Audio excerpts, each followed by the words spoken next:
Good afternoon, everybody. And I am particularly pleased to open up this event in the name of three organizations whom I know very well. Data2X, the Center for Global Development, and the World Bank Group. And I'm associated with two organizations now, and I used to be associated with another one. And I'm just delighted that, in fact, the three are keen on this topic, and particularly on the topic of gender, CRVS, and ID. And let me just sort of go back a bit and tell you why, how we started working on this, particularly from Data2X. Data2X, for those of you who do not know, is a project under the UN Foundation. Data2X was launched about 2 years ago, and 2 or 3 years ago now. 3 years ago. You see, time goes by and I forget. Anyway, it was launched by Hillary Clinton when she was Secretary of State. And what she wanted to do is launch an activity that would really start bridging gender data gaps. So what we did, when we started, we did a mapping of gender data gaps, and we found out like 28 gender data gaps where really there was very poor or no data, and the 28 had policy implications. And then what we did is we narrowed them down to about 10 where there was some kind of an international attention being paid to the general data gap so that we could, sort of take synergies from that and work within sort of a context where there was some international attention. And CRVS, Civil Registration and Vital Statistics, an ID for Development, in fact, was one of them. The Civil Registration and Vital Statistics has been, in the last 4 or 5 years, has risen, I think, to the attention of international donors and international agencies as being really sort of the basic fundamental blocks for all kinds of statistics. And there is an international movement prompted particularly by the health sector to really bridge the gap and strengthen civil registration and vital statistics at the national and international level. So, that's one of them. And then ID for Development, Identity for Development is another very, very strong movement. And there's where CGD and I think and my colleague Alan Gelb have been pointing out the importance of ID for development, the importance of identity for development, really, and the development outcomes. So, when we realized at Data2X that we were looking at these very two big movements, and that by and large, gender was not a part of it, or gender was not being sort of highlighted as something important in these movements. So we decided that this was going to be one of the areas that we were going to work on, and we were going to build partnerships around them. And we built a partnership with 2 United Nations agencies, the Economic Commission for Africa and ESCAP, the Economic Commission for Asia and the Pacific. And we are working with them, ideally, to strengthen CRVS and ID for development in these 2 regions.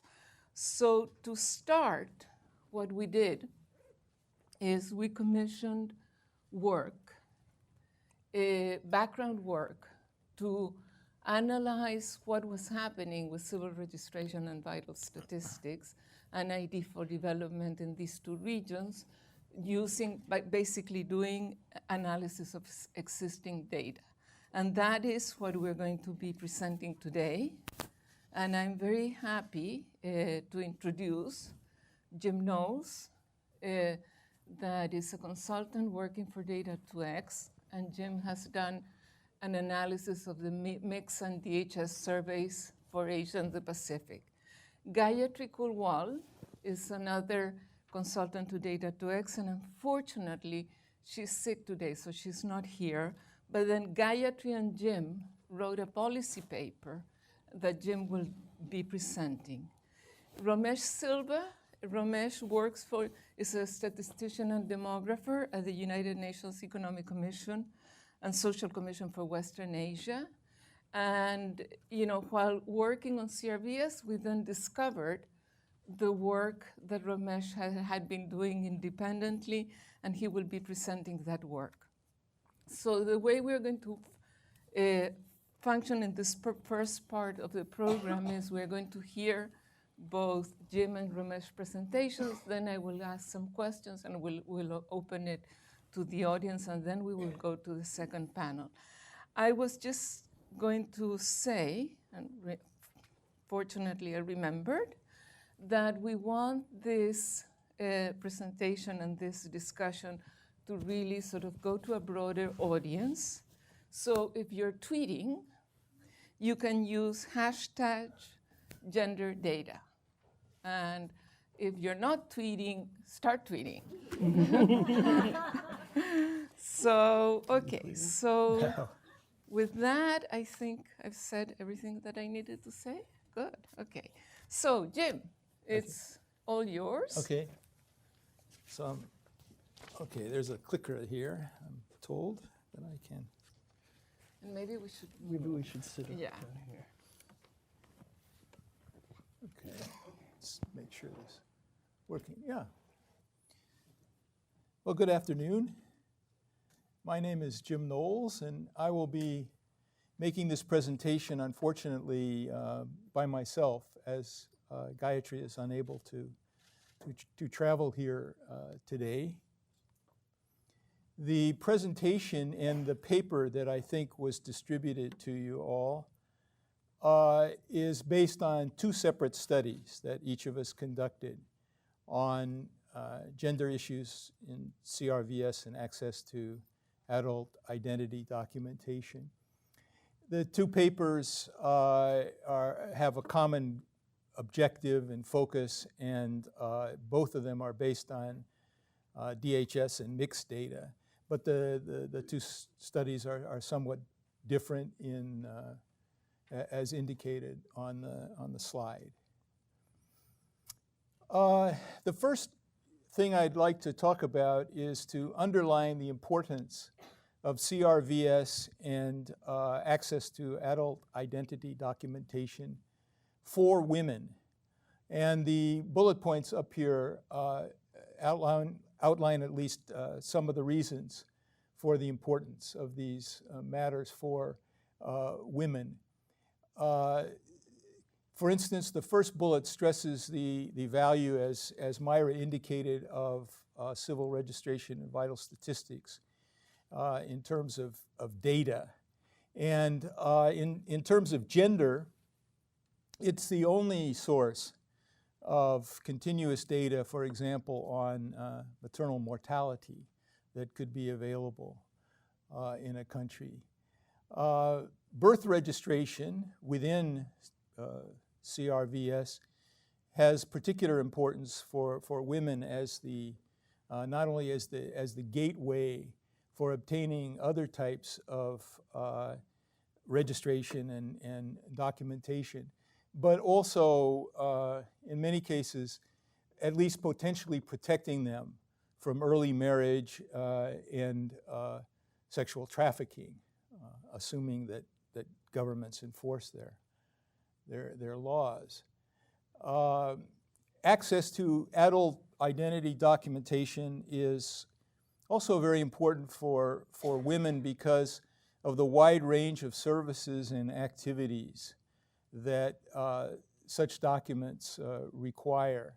And many of these, for instance, access to bank accounts or modern sector employment, have large gender gaps already. And lastly, I think in some ways the most important bullet is the last one, which points out that the absence of documentation, whether it's birth certificates, marriage, divorce, or ID cards, for example, can be catastrophic for vulnerable groups of women. Not only for women as a whole, but for particularly vulnerable groups of women. Gender gaps. There are certainly gender gaps in CRVS and access to adult identity documentation. I'm going to be showing you some charts that illustrate these points that are in this particular slide, so I won't dwell on that. The first one is from Pakistan, from DHS data from 2012-13 in Pakistan, which shows the possession of a birth certificate by sex for children and youth age 5 through 17. Now, almost all DHS and mixed surveys limit data on possession of a birth certificate to the age group under 5. And in Pakistan, as in this age group, there really isn't a significant gender difference in the sense of male to female percentage of possession of a birth certificate. And I think it's interesting. I conjectured as I began working with the data that okay, maybe there's no gender gap in the children under 5, but I bet there was in the past. So I wanted to look at this age group 5 to 17, for which we have data that we don't have in most other countries. And as you can see, there's really no systematic relationship or trend in the gender gap for this group either. In fact, at a national level, there are very few gender gaps, both in Asian Pacific and also in Sub-Saharan Africa. And those that exist are, relatively small, 1%, 2%, 3% at a national level. And this didn't surprise me at all because, of course, this has been tabulated many times and is a feature of the literature. That said, there are some countries where there are gender gaps, and particularly at the subnational level. This slide shows data from the Nepal DHS in 2011, where there is a male-female gender gap even at the national level of about 2%. But within certain groups, it's much larger. For example, the first cut, and I'm sorry about PowerPoint let me down or something here on the labels. But this is the lowest caste, and this is the middle caste and the highest caste. And in the middle caste, the gender gap is largest. Now, the reasons why it's larger than even the lower caste, we'll talk about maybe later. It's very interesting. And then in this case, and I again apologize for the labels. I didn't see it until I saw the printout. It didn't show on the screen. The largest gender gap, which is almost 10%, occurs for the next poorest segment of the population of children, not the poorest. And again, there are reasons for that, which maybe we can talk about a little bit later. So there are cases of subnational gender gaps that are significant, both here in Nepal and also in Afghanistan, for example. They're somewhat smaller, the gaps in Afghanistan, but they're still present, and they vary by certain characteristics. But perhaps the most important gender gap is not the male-female differential that has received a lot of attention, but simply the fact that so many boys and girls have births that are not registered. And we can consider this to be a gender gap because the consequences of not having a birth certificate are so much greater for females than males because of the obstacles that are put in place of women in getting various types of documentation as they grow older. If they don't get it when they're babies, then it becomes harder and causes more problems for for girls and women through their lives. So, some countries have very low coverage, like Bangladesh. Only 20% of children in the most recent DHS. I think there's an even more recent one which shows that the gap has gotten larger. I mean, in other words, the percentage is smaller. And then in Africa, we have countries where, like Zambia, where there's very low registration. In fact, it's very low in all these cases. The highest one is only 58%, I think, in this set of countries in Nepal. And we just saw what some of the dimensions of birth registration in Nepal are. The data on, that's all about birth registration. In terms of other types of registration, marriage, death, divorce, and in this case, access to adult identity documentation, there's very little data. Pakistan is the only country that I came across in Asia that has data on adult identity documentation, the same survey that had data on children ages 5 to 17 as well as children under 5. And those data show that that young women particularly have much lower rates of possession of a national ID card. The gap disappears at about age 40, and most people say that the reason for that is the existence of certain cash transfer programs of the government that target women and that require a national ID to access them. But there is definitely a gender gap in this area, and as in other, with other types of registration, there is variation, subnationally in the size of the gender gap. Again, this is possession of an ID card. And you can see there's practically no gender gap in Islamabad, which is the capital, of course. But it's very large in the heavily populated Punjab and Sindh provinces. I spent over 2 years in Pakistan. And this is what I thought birth registration actually patterns would look like, but it's not like that in Pakistan. But this is for access to a national ID card. And then by wealth quintile, there again is disparity. And all of the gap, the gender gap, this is all about gender gap, is concentrated in the 4 poorest quintiles. The richest quintile, there is no gender gap. Okay, so these are just some charts that I thought might interest you. In terms of the causes of lagging coverage in all these areas, including access to national identity documentation, there are both proximate constraints for which we have very limited data, and then underlying sort of socioeconomic factors that contribute to under-registration or under-coverage, low coverage. The proximate constraints for which data are very limited.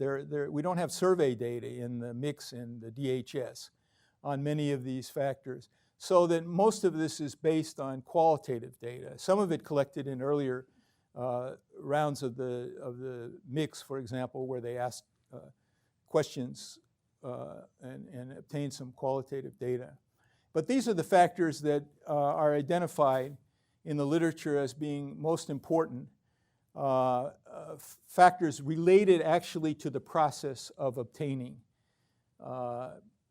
registration documents or national ID cards. Then the underlying factors include these, and I probably should have listed sort of cultural factors, particularly those related to marriage, as a bullet on this screen. I apologize, the presentation was hastily put together last evening when we learned of Gayatri's illness and everything. But these are the main sort of factors for which we do have data in surveys like the DHS and the mix. Child's age is interesting. Many countries have fairly steep gradients in age, in the sense that if a child has a birth certificate, they didn't all get it when they were under age 1, which is when they're supposed to get it in most countries. The age gradient was very particularly steep in Bangladesh, for example. I think something like 9% under age 1, and then going up into the 40s by age 5. And so, that's kind of an interesting feature. In Afghanistan, the age differentials were actually negative. So the older children under 5 had lower rates than the younger persons. In terms of socioeconomic status as measured by the wealth index in these surveys, that is the one factor that is uniformly significantly related to possession of a birth certificate and to possession of an ID card in the only country, Pakistan, for which we have survey data on that. And that doesn't vary in our experience in both Asia Pacific and sub-Saharan African countries. And another sort of constant as a significant important factor, and this is all with other factors held constant, it's based on multivariate analysis in all cases, is parents' education. Not only the mothers, but also the fathers, particularly in Asia and Pacific. Interestingly, though parents' education is always a significant driver for children of both sexes, sometimes it's only for one sex or the other of the children. For instance, a woman's schooling may be significantly related to the boys, but not the girls, but more commonly the reverse. Then other factors that are very important tend to be location, urban, rural, the province or region of residence. Urban, rural more perhaps in Africa than in Asia. In Asia, you have some exceptions. For instance, I think, as I recall, in Nepal, our urban residence is negatively related to the likelihood of having a birth certificate, with other factors held constant. And then ethnicity, caste, religion, and cultural factors, notably polygamy in Africa, are significant drivers of birth, possession of a birth certificate.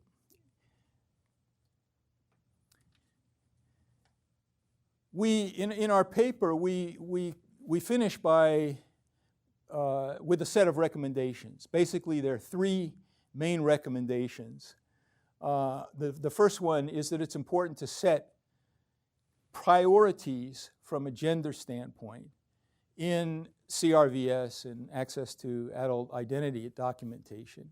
It's important to improve the data, and it's lastly important to document what works to remove the gender gap. So let me show you the specific recommendations within each of these, starting with the first one, setting priorities and removing gender gaps. It's pretty clear to us that the highest priority from a gender standpoint should go to removing that overall gender gap in possession of birth certificate, basically. And that the same high priority should be given to improving access of women to adult identity documentation. These are the key things. And then maybe the next highest priority should be given to ensuring that women's marriages are registered, that they have marriage certificates, and if they get divorced, that their divorces are registered. They have divorce certificates. Death registration is obviously very, very important for widows, but is probably a lower priority from a gender standpoint, and probably should become a priority only when countries have removed these other gender gaps and have full registration, and are able to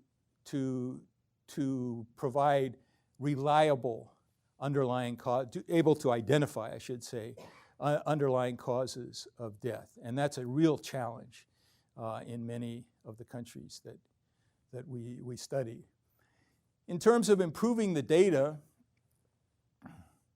I think the first recommendation is that even though coverage is very, very spotty at best in many of these countries, a very high priority should be attached to beginning to establish the mechanisms for transmitting the registration data, which are often paper-based, to a central point where they can be put into a computer and processed. And that data, as imperfect as it is in some cases the only data that we have on things like marriage registration, death registration, divorce registration, because yeah? Huh? Yeah, okay. And thanks. And then to improve the breadth and depth of the data and maybe the quality that's collected in household surveys, because the data is very limited. We have no data on marriage registration or divorce registration. And very importantly, to collect more qualitative data on the gender-related constraints to registering vital events. The qualitative data have been very useful in our research. And then lastly, the third overall recommendation, we need to, I think as some of the charts showed, we need to go below aggregates and national levels to look more specifically at where gender gaps exist so that they can be addressed effectively and cost effectively through things like mobile registration and information campaigns. It's also very important to begin to obtain rigorous experimental data on the effectiveness and cost of alternative ways of removing gender gaps. And surprisingly, there's almost none of this. There's only, in all the work that I did, I found only one randomized controlled experiment that had birth registration as a part of the treatment in Zimbabwe, and the results were not reported by sex, which if you work in the area of gender, you realize is a general problem, that people do a lot of interesting things, but they fail to report the results by sex. And then lastly, to begin to get credible evidence on the benefits of removing these gender gaps. Because right now, the evidence that exists is based on simple sort of cross-section bivariate relationships. And although many of the relationships are strong, we can't feel very confident that they're really, there's a causal link there. It's likely to be due to third factors that are not included in the analysis. So thank you. That's it. 3 minutes. Okay.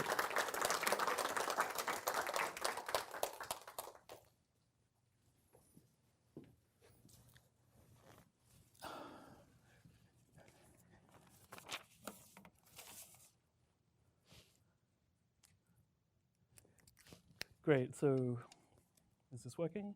Great, so while we're waiting for the slides to come up, let me first thank the organizers, particularly the UN Foundation, Data2X Project, Center for Global Development, and the World Bank Group for the opportunity to participate in this panel. This is very interesting. I'm going to focus on death. And we laugh, but it's actually the most understudied part of civil registration systems pretty much universally around the world. As Myra pointed out, I work for one of the 5 regional commissions of the United Nations Secretariat, the Commission for Western Asia, so we cover the Middle East and North Africa. And I'll go through some of the countries. You'll get a sense of the member states of our region. This is a work in progress, so And so Myra kind of invited me to really kind of give you a sense of where we are, what we think we know, and what we really don't think we know, and why we think we need to do more work to start knowing more about this subject. So let me get into it and just say that it's widely recognized that civil registration and vital statistics systems are the preferred source of official mortality statistics, and but the actual assessment and of both the completeness and quality of death registration systems, are a really important first step towards actually understanding how we go about improving these systems. And part of my point here today is to show you that this assessment of completeness and quality is highly non-trivial. Something as simple as asking the question, how many deaths were registered in a particular country, before we even try to disaggregate by sex, is actually, in terms of the data and the methods that we need, is quite demanding. And so we should pause for a moment and recognize the limitations of both our data and the real limitations of a lot of the classical demographic and statistical methods that we have at our disposal right now. Let me give you a quick sense of the current status in Western Asia. So here's sort of the membership of our commission.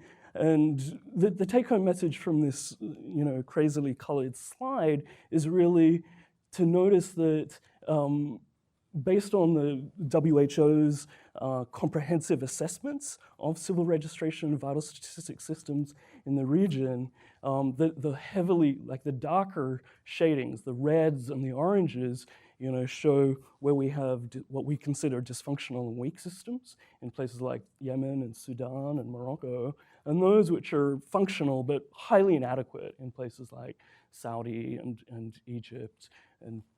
And so there's actually only a few which, according to international standards, are satisfactory. And it's worth recognizing that, this is a region which is mostly made up of middle-income countries, including the GCC, some of the wealthiest countries on the planet. And the implication here is, from a statistical standpoint, most of what we know in terms of mortality, in particularly adult mortality, is not based on civil registration, both in this region and for most regions outside of most countries outside of the OECD countries.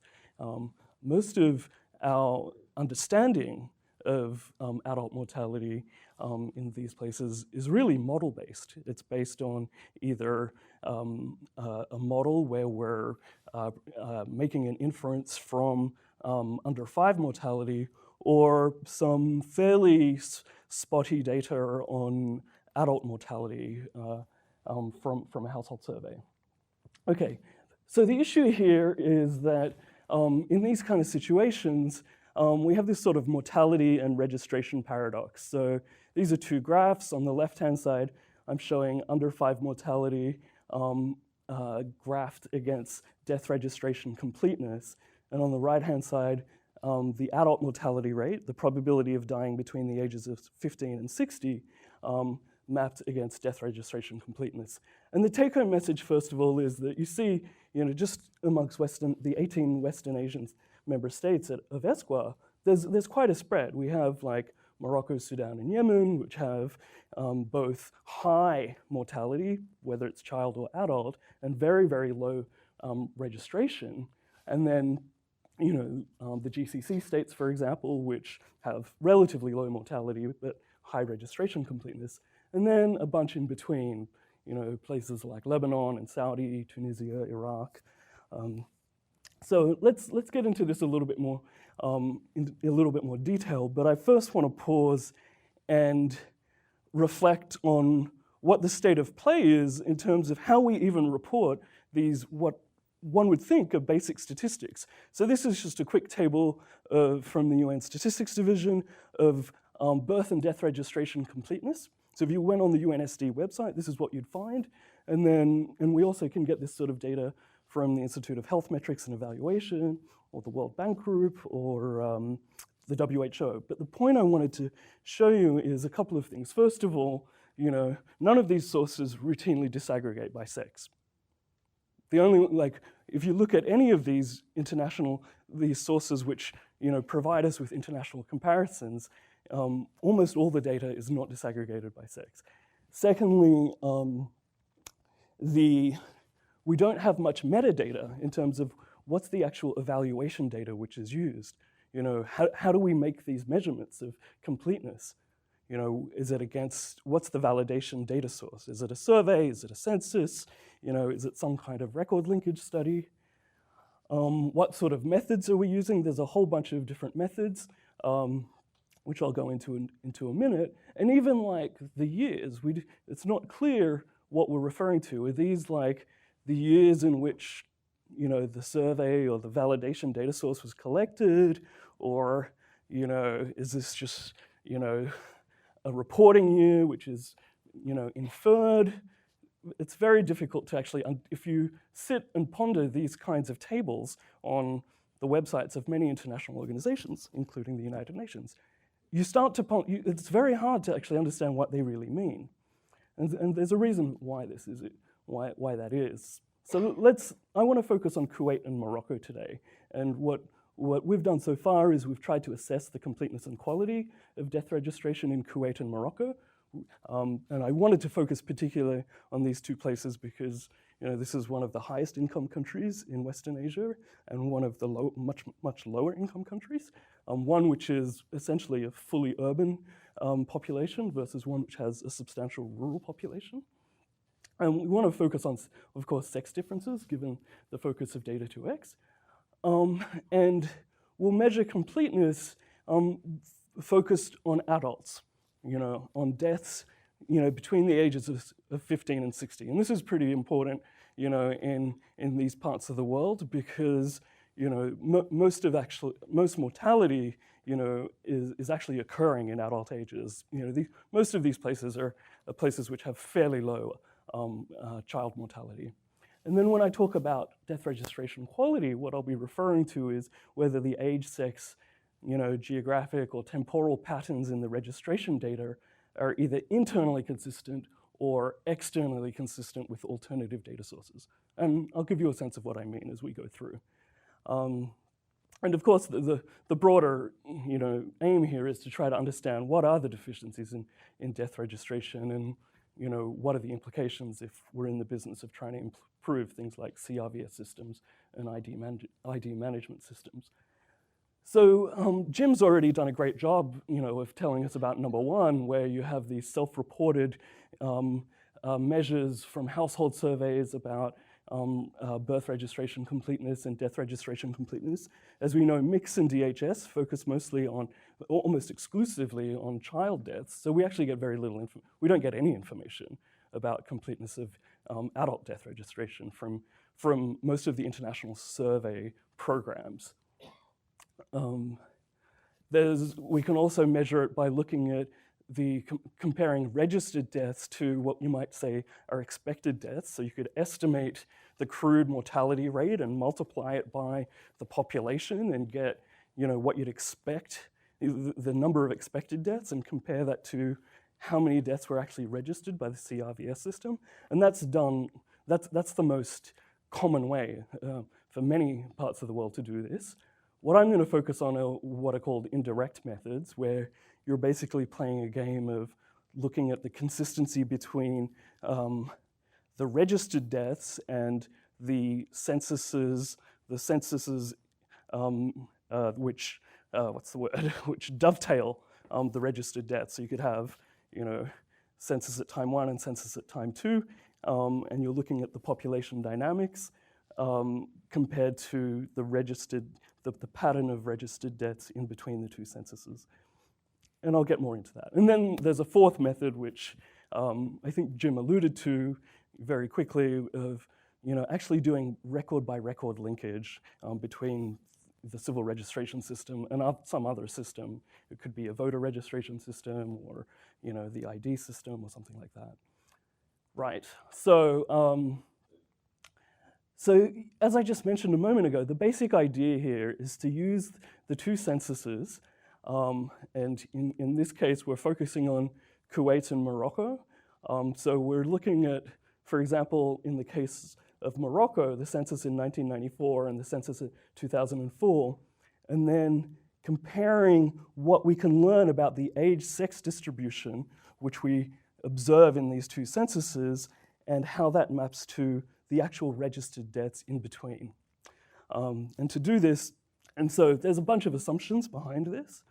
I will skip over this fairly quickly, but they're strong assumptions that basically the coverage of the Census 1 and Census 2 hasn't changed. And then secondly, that the completeness of the reporting of deaths is invariant over the age range. That either the population is close to migration or we have migration information, which we can then adjust the estimates for. So let's look at some of the results. Here, I'll start off with looking at quality, and then we'll move to completeness.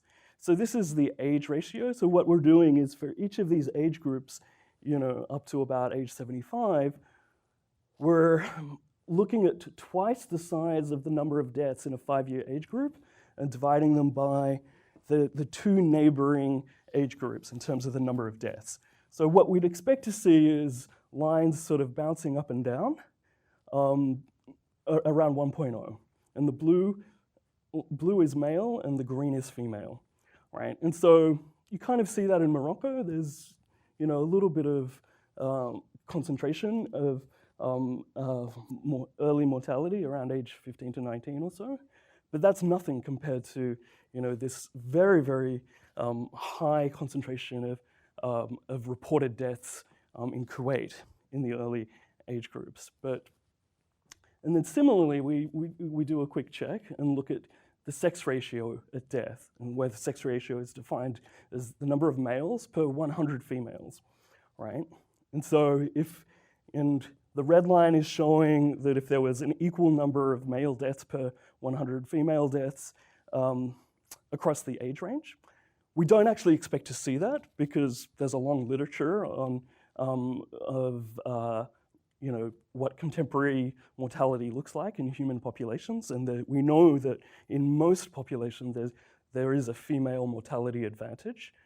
But what we see actually is that female mortality advantage looks a little bit implausible in both places. In Kuwait, like this sort of the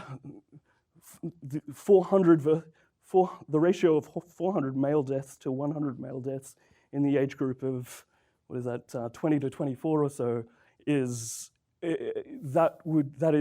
really a massive outlier in across national populations. And then secondly, here this sort of pattern where there's an increasing number of registered male deaths as the population ages. This is actually the reverse of what we'd normally expect to see. So already just looking at some very, very basic diagnostic graphs, raises a number of questions. When we actually did the completeness estimates, what we found was in Morocco a noticeable differential in terms of, and this is, remember, adult, so this is between the ages of 15 and 60, about a 30% differential in terms of registered deaths between males and females. So about 30% more males being registered than females. In Kuwait, this is a much, much more advanced system, and so the differential is much, much smaller.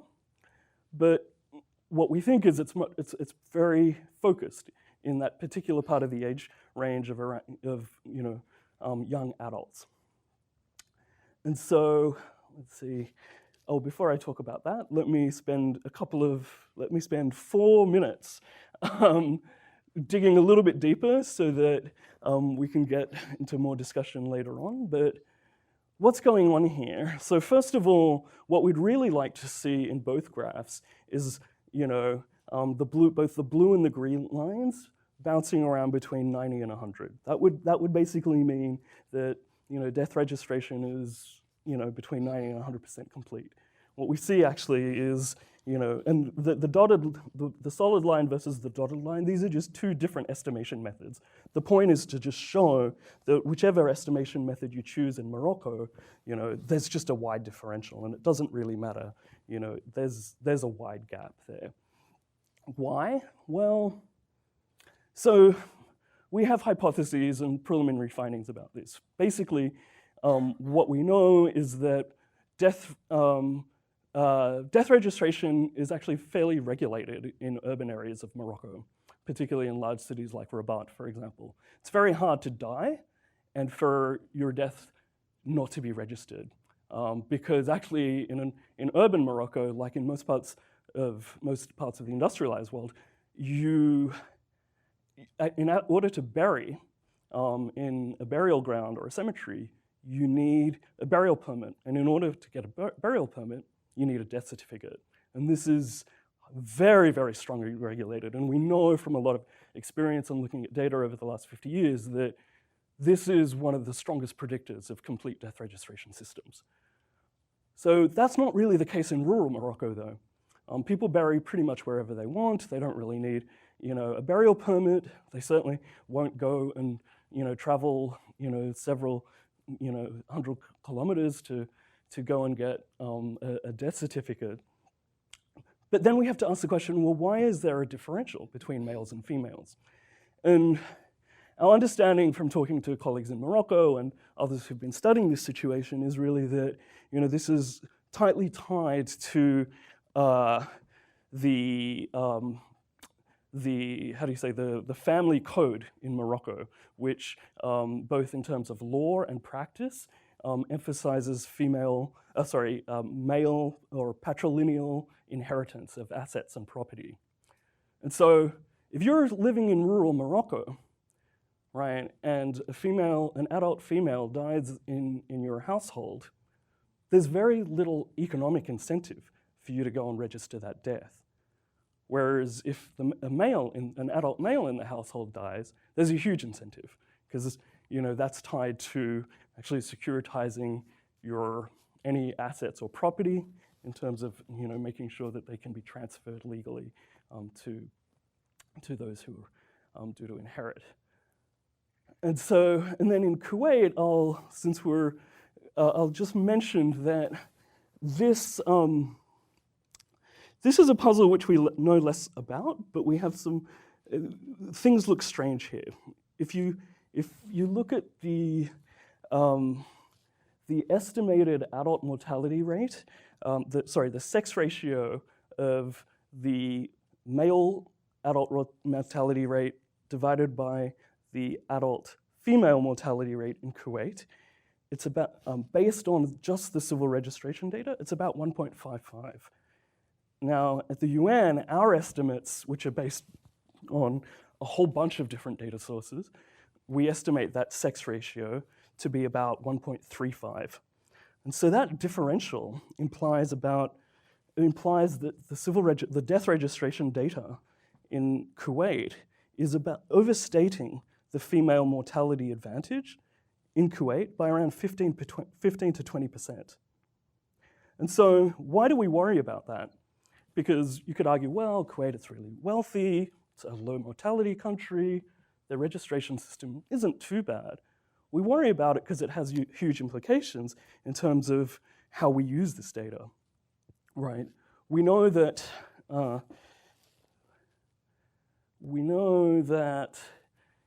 lot of what's driving this male mortality, is just the last point, is road traffic accidents and very, very risky behavior by Kuwaiti males.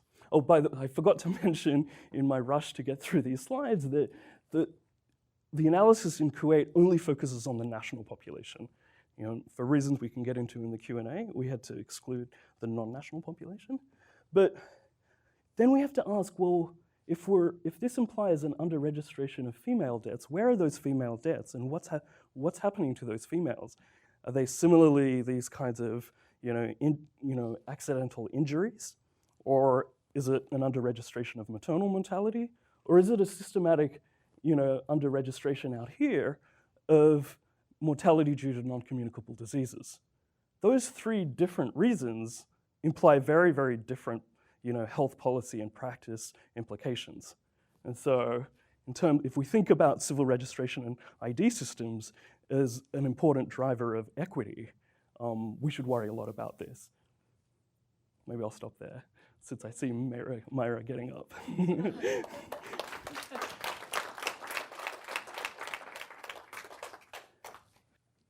Thank you. Jim? Yes, yes. I'm going to start asking a few questions, and then I'll open it up for, and I must say that what Ramesh was talking about reminds me of the obituary section of the New York Times. You go, you open the obituary section, and you see males, men. And I've always been, wondering what a Martian would say. Oh, in this universe, in this planet, women don't die. Men are the only ones who die and get registered. Anyway, let's start by Jim. And before I go and ask questions, just to say that Jim's papers, his analysis of the Asian Pacific region, and Gayatri's papers, and also there's an additional paper of analysis of laws in Africa regarding marriage and divorce are all going to be uploaded, if they're not already, on the Data2X website. So just go in and say data2x.org, and you'll find them all there. And we will find out how to upload your paper. Sure. Thank you. So, Jim, the first thing is sort of what surprised you most of the analysis that you did? You analyzed data for 6 countries in terms of the gender findings. I think what surprised me the most was I had expectations that when I began digging below the national level, I would find significant gender gaps, particularly in countries which have, which are known as missing girls countries. And I lived in Pakistan for 2.5 years, so I'm familiar with that country. And I fully expected to find some pretty significant gender gaps in birth registration when I began to poke around, and I was surprised that I didn't find that. In most of the countries, there weren't large gender gaps lurking even in subnational populations, just in the few that I mentioned. Yeah. And what do you think are sort of the main differences between the Asian Pacific region and the sub-Saharan Africa? I think if Gayatri were here, she might say that perhaps the greater importance of cultural factors related to marriage in Africa as compared to Asia and the Pacific, where the factors seem to be much more strongly related to location, region, and province, for example. Yeah. And there was something also regarding polygamy, right? That's what I mean. The cultural practices related to marriage were very important in Africa, yeah, in her paper.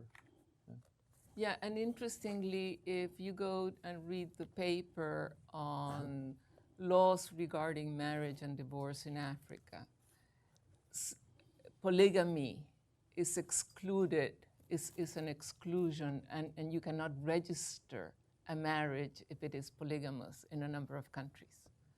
So you can see how that maybe at some point ties to polygamy, in fact, being also a factor in birth registration. If the woman, if the marriage cannot be registered, then the chances that the woman will register the birth maybe are less so.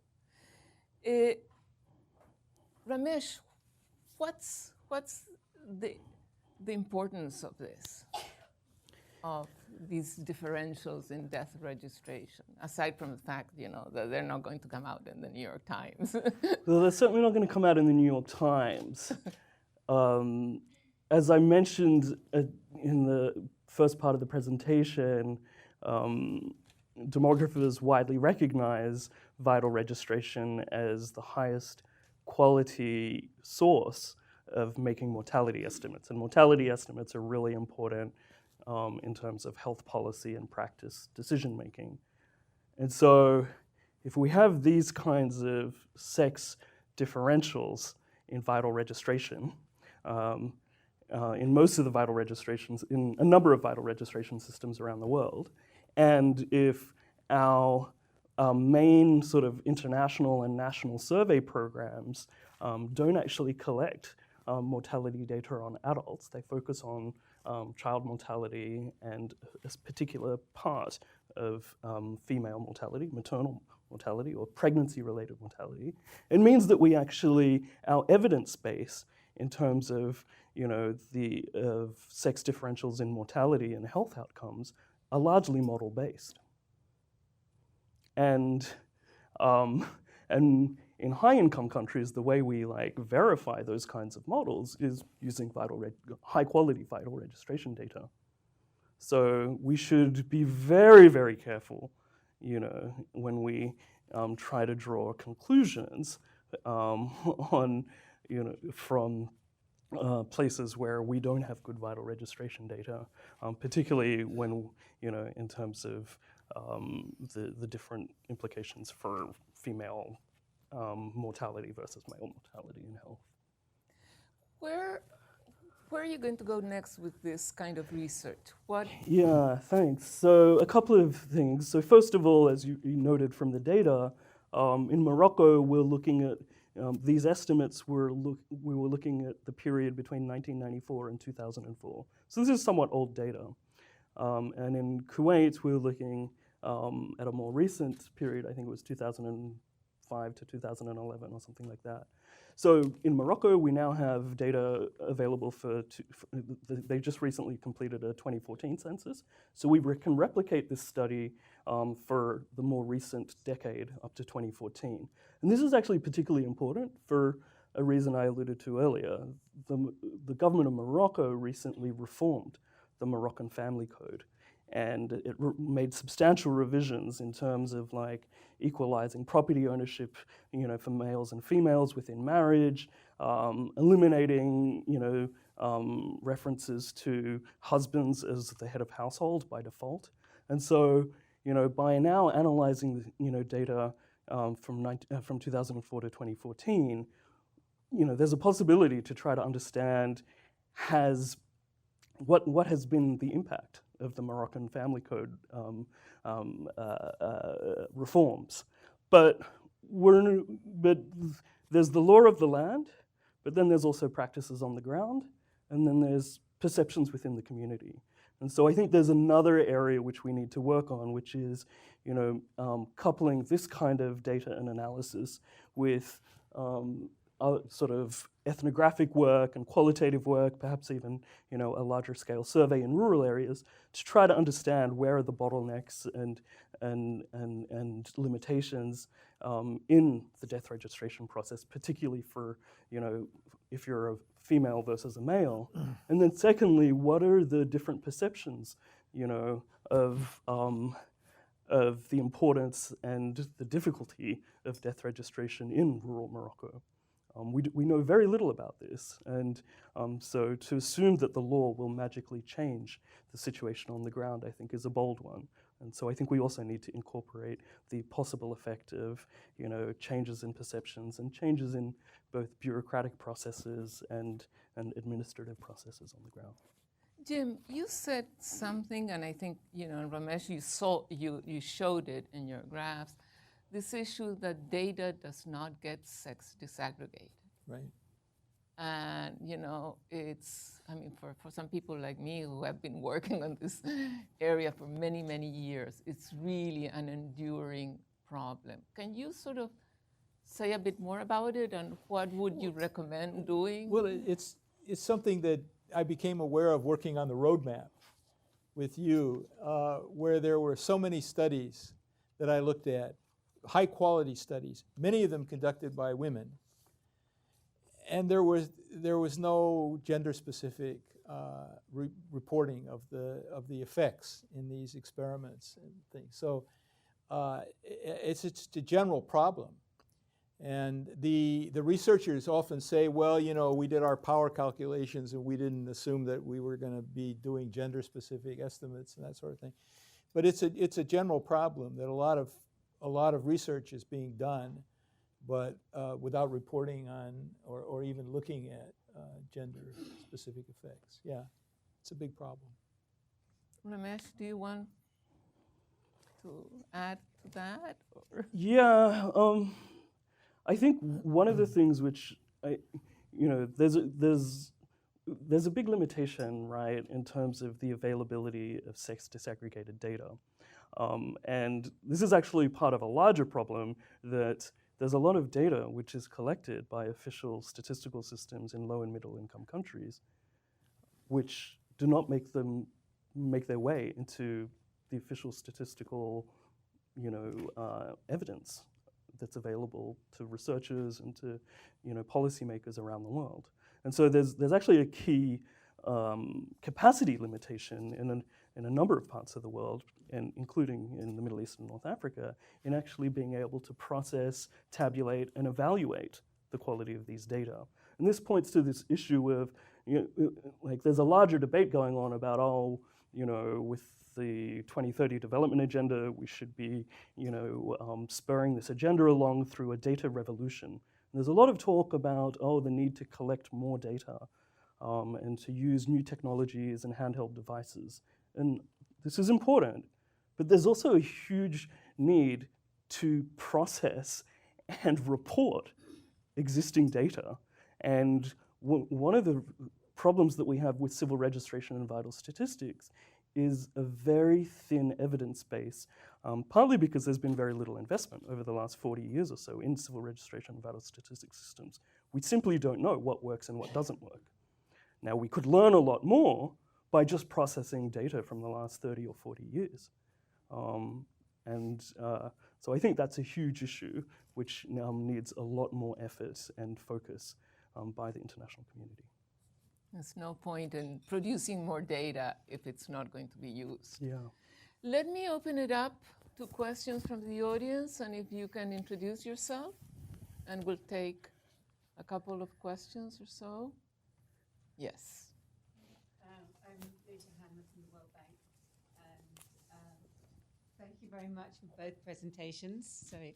Thank you for both presentations. I think this is the first time I've heard a presentation on death registration as part of the CRVS, so I found that fascinating, and thank you for presenting it. But my question actually is to Jim, because you, in your graph of your presentation of Pakistan, I think, you said that that in terms of caste, it wasn't the lowest caste that had the biggest gender gap. It was the middle caste. Maybe it was Nepal. Nepal, yeah. It was Nepal. Nepal, yeah. So I wondered if you could explain a bit more about what you found about what the drivers were behind that finding. Yeah, I mean, this gets to the... Okay, well, I was... No? Yeah, no, go ahead. Well, I think I can answer it quickly. When I was analyzing the Nepal data and I saw things like that, it piqued my curiosity. So I decided to do some background reading, and there were references to the cash grant program in Nepal, which was targeted, as it turned out, only to one particular subregion of the country, a mountainous Midwestern subregion with low registration and poor health outcomes, and to the poor Dalit, untouchable population. And that program was very, very successful in increasing birth registration rates, very successful. I think the rates went from pre-program to post-program, went from something like 24% in the targeted areas to 79% in the space of 8 years, only 6 of which were with the program, and only went up from like 30 to 50 some odd percent in the rest of the population. So when that explains, I think, why these was a very it's an ongoing program to the best of my knowledge, and it was very successful in raising birth registration rates. It's interesting that there doesn't seem to be any evidence that the birth registration rate increases were related to subsequent improvements in nutrition, which was the purpose of the program, or in preschool enrollment, were two things that I looked at. But Certainly in terms of increasing birth registration, it was very, very successful. Jim in his paper has all these annexes. Yeah.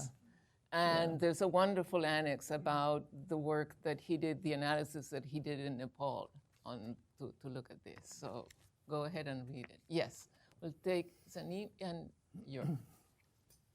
Tazim, we'll take, I think, both questions and then we'll turn back. So Tazeen Hassan with the World Bank as well, and thank you again to everyone for such interesting presentations. I had a question for Ramesh relating to the death certification for Morocco and Kuwait. And I'm wondering whether part of the cultural practices there would be that there's a real emphasis on burial within 24 hours and very fast burial within Muslim majority countries. And so whether that, in a way, the registration is an afterthought, the death registration, and then it may kind of then become relevant when there is property at stake. So I'm wondering how that kind of fits this paradigm that you're describing. Let's take another question and then, yes. I'm sorry, Robert Plus is also from the World Bank. I've got a lot of questions. I have two questions real quickly. First, you mentioned that very little has been spent on CRVS over the last 4 decades. Are there good statistics that we can look at on how much is being spent on CRVS? I would love to see some references for that. And the second one is, you both have mentioned 3 different examples of where financial incentives, economic incentives came into play in reporting. So you have the Nepal case, the Pakistan cash transfer for women case, and land property rights in Morocco. Are we getting to a point where we can start to draw a kind of elasticity of, how much would you spend on the supply versus how much would you spend on the demand? If I start paying people like I do in South Africa, a child transfer, what is the minimum amount I would need to get them to then register the birth or the death? Ramesh, you want to start? Sure, thank you. So thanks for the questions. So this issue of, the sort of cultural norm to bury within 24 hours, I think is certainly a major factor. But we should remember that, for example, in Morocco, in a lot of the urban areas, it doesn't look like there's a major sex differential, right? And so this is largely driven by, the situation in rural areas where there's still this norm to bury within 24 hours, but because burial is somewhat laissez-faire and you kind of bury wherever you want, you don't really bother going to, a municipal burial ground, and you certainly wouldn't bother traveling far away to get a death certificate unless property or assets were at stake. So I think this is an issue, but one of the problems is we know very little about the effect of different incentives and disincentives on death registration completeness and quality. There's been a lot of very good work over the years on birth registration and how to incentivize particularly mothers and families to register births, and Plan International and UNICEF have done extraordinary work on this. It's a little bit harder to get our head around how do you incentivize death registration. There's certainly no incentive for the dead person. They're dead, right? And if they're not an asset holder, and there's massive red tape and hurdles to actually get this documentation, why would the family bother? Like, people would have to take a day off work. Like, why would you bother? So I think it cuts to a lot of very difficult questions around how we scale up civil registration and vital statistics systems in areas where the state, has a lot of trouble providing services. And so one of the things which there's been a lot of talk and effort around, which I know your own institution, the World Bank, in partnership with the WHO, has written a very profound and ambitious document for a CRVS global scale-up plan from, I think, 2014 to, is it 2025 or 2030 maybe? And the objective here is to achieve 80% death registration completeness, globally. And this is a great objective, but we really don't know much about how to get there. And so this cuts to your question, about the need for, better evidence base, including small-scale case control studies and experiments to figure out how these incentive systems work in fantastically different contexts. One thing we know, and Jim alluded to it in his presentation as well, is there is a no one-size-fits-all kind of set of solutions here in terms of civil registration and ID systems. To your question about how much money really has been spent over the last couple of decades on CRVS, this is an excellent question, which is very hard to figure out. What we do know a bit more about is what work has been done, and because there are things like the now defunct International Institute on Vital Registration and Statistics, which has a fantastic technical working paper series, which actually documents a number of really, really important studies and one or two actually experiments which were done in the 70s and 80s. But apart from that, there's very little peer-reviewed evidence out there on this. So this is an area which is ripe for, economists and, other social scientists to do, field research. Jim, do you want to? Yeah, very quickly, I would take a look at that scaling up study if you haven't already done it, because there are lots of numbers in there about, assumptions about how much is currently being spent on CRVS and how much is needed in the future. So that's one thing. In terms of the question of how much, how large the incentives have to be, I can say only that, of course, it varies from country to country, as you would expect, depending on the level of development. But in the Nepal cash grant program, the cash grants were initially about $2.50 per month per child, up to 2 children. So about $50, $60 was the maximum that a family could get. My sense of reading, I mean, there is some experience with cash incentives in CRVS, and they seem to work.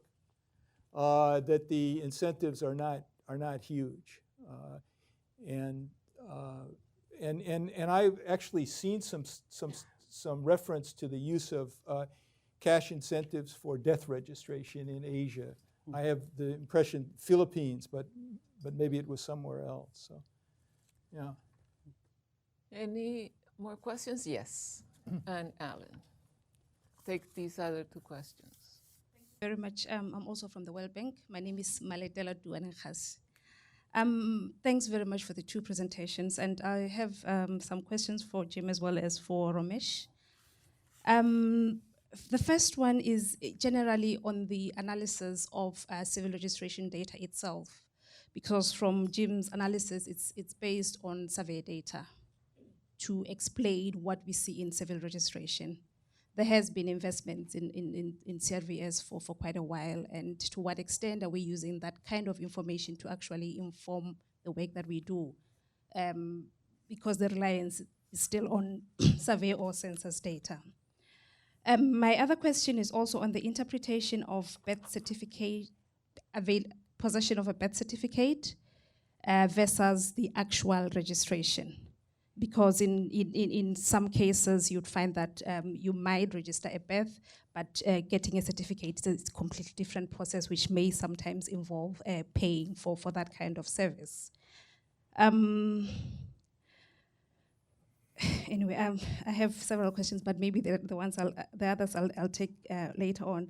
But I also want to go to the recommendations that you have provided, Jim, in terms of generally for CRVS, which are based on the registration of births, and births is just one of the 10 vital events that we have. So whether we really talk about recommendations for CRVS or recommendations for birth registrations? Alan? Beth, yes. And my last, my questions to Romesh, sorry. Sorry. Oh, it's just that I'm passionate about the subject, so I'll talk a lot. But my comment to Ramesh. The completeness of death registration, you're basing it on the 15, you said 15 to 60 because also child mortality is low, and if it's low, you expect life expectancy at birth to be high. Is the limit of 60 good enough for a population with high life expectancy at birth? And your assumption of closed migration, to what extent does it affect your estimates, particularly for the two countries that we have worked on, Morocco and Kuwait? And for Morocco specifically, I think the differences that you are noting for males and females, you are relating them to rural urban residents, and it would be very good to see the differences in completeness, looking at the urban Morocco and the rural Morocco. Because at the end, we are looking at this overall picture. I don't know what proportion of the population in Morocco is urban and rural to affect a national picture. Thank you. Alan? Thanks very much. Alan Gelb, Centre for Global Development. Thank you very much for the presentations, very interesting. I'd just like to follow up on the question that Robert Palacios raised on incentives. I mean, most of the children whose births are not registered have actually received services. Most of them have been inoculated. I mean, in most countries, they've been vaccinated. You get like 96% vaccination and 20% birth registration, let's say, in a country.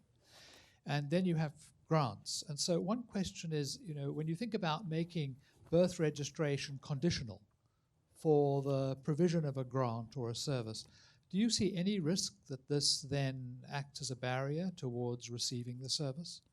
I'm asking because, you know, one could introduce services and then like grants and then make birth registration conditional. But one could also introduce unconditional grants without birth registration. So do you see any risk of that at all? Jim, you want to start? Yeah, I mean, it's rarely the case that birth registration is sort of part of a treatment. It's rather to establish that the child is, say, under 5 and therefore eligible for a cash grant that is targeted to children under 5. So there are cases where interventions are designed that include birth registration and not to establish a child's eligibility, but many of them, or most of them that I've seen, have been for that reason rather than as a condition.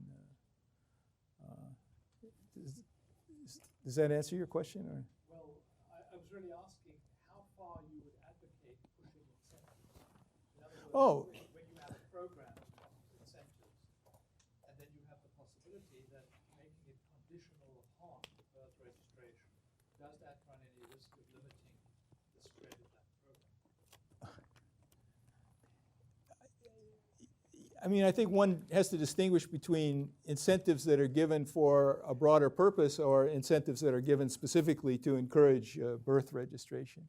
And I think that there is a good case that can be made for using cash incentives to incentivize the actual registration in some cases, even apart from cash grants for general development purposes. Yeah. And that's what did the trick of you know, closing the gender gap in Nepal, right?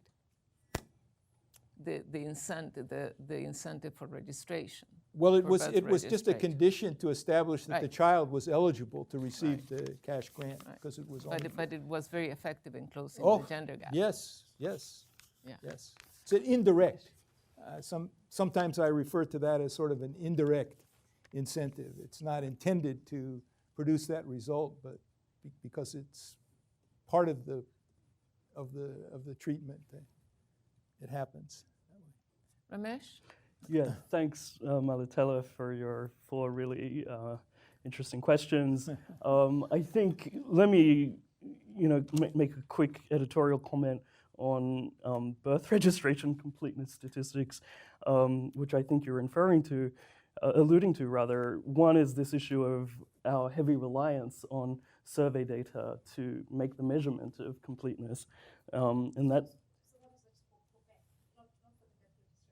Right, but I think it's worth reminding ourselves of this issue, even just for birth registration, because it points to two issues. One is what I call a response sort of social desirability bias, and the second is a terminological bias. So what do I mean? So when we rely on things like the Demographic Health Survey and the UNICEF Mixed Survey, what we're doing in a lot of these surveys is using self-reported information from mothers saying, yeah, I registered the birth of my child.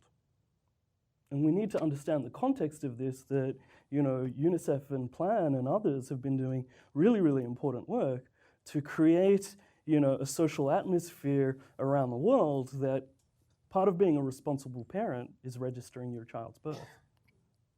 And so if somebody turns up and asks you this question, you feel an urge to say, yeah, of course I did that. And so we should question, what the actual evidence basis of those estimates really are. And there isn't a lot of work on that yet. And I think this is a methodological area which needs a lot more work. The second is this terminological bias. And we didn't really get into this, but for those who are not experts on civil registration, it's not a one-step process, whether it's a birth or a death. For example, death registration involves step one, a notification of the event of the death. And then the second step is actually the registration. And then third is the certification of the cause of death. And so if we go out there and do surveys of, were these births registered or were these deaths registered, in a lot of communities, there's not a clear understanding of what's the difference between birth, for example, to use births even, birth notification versus birth certification, or in some communities, even immunization documentation. Sometimes this is even, misunderstood as birth registration documentation. So these are not simple things to measure. Let me quickly close on the last 2 points. The limit of age 60, this is intentional for reasons which I'm sure you know about, which is the quality of age reporting at death above 60 is very, very problematic, even in high-income countries like the GCC states. Estimates to ages 15 to 60. So you're right, it's an additional limitation in terms of how far we can make inference from these very, very sobering completeness estimates. It calls into question even whether when we go beyond that age range. So I completely agree with you. Closed migration, thank you for raising this. So this is the reason why we limited our analysis in Kuwait to the national population. International migration for Kuwaitis is negligible. This points to a limitation of the kinds of indirect methods that we use to do this type of analysis. It's a deep, deep problem. The catch-call of the 2030 agenda is leave no one behind. 2/3 of the population of Kuwait are non-nationals. And so our technology, our methodology to come up with even basic death registration completeness estimates excludes 2/3 of the population from day one. It's a huge problem because we don't have the available migration information. And yes, your point is taken also on Morocco, that it would be ideal for us to actually do these estimates for urban versus rural. But in order to do that, then we actually have to have detailed information about the size and the flow of urbanization, the rural urban migration pattern. And we don't have that information in a lot of low-income countries. And then we start having to rely on, models which may be plausible but may not be plausible. We have coffee and tea in the back. We have to come back in 10 minutes? 10 minutes. We had a question in the back, and I would urge you to, maybe you can ask here, but then, they can respond to you over coffee.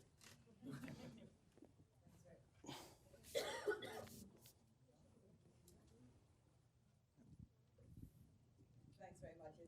My name is Sandra Pepper, and I'm from NDI. I wasn't actually sure whether it's this panel or the next. I wasn't sure whether it's this panel or the next, but I wanted to ask a question about systems and, in a way, security between systems, because we've talked a lot about getting people registered and putting people onto registers and so forth. In the sort of area that I work, we have just had a recent example where women who were deemed to have voted the wrong way in Guatemala were then actually prevented from accessing benefits and rights. So my question is really, how do we secure these systems for, if you like, benign and beneficent things, and make sure that they don't become new ways for oppression, corruption, and exclusion? It's a great question for the next panel. Thank you, everybody. Thank you to the panelists.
This one's for you. And Tazeen, is it Hassan? Or Hassan. Hassan. Just wanted to make sure. And Lucia.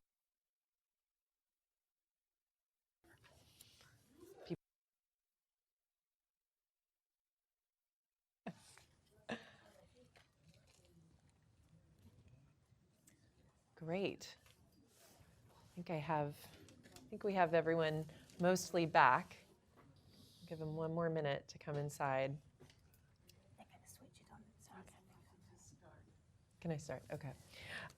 So great. So it was thanks to everyone. Thanks to the first panelists. That was a fascinating conversation. It made me realize how much more we actually have to do and to talk about. So welcome to panel 2, where we're going to really talk about how to address gender inequalities in CRVS and identification, and really get more into some of the solutions, some of the actions and activities that some of these panelists have been undertaking.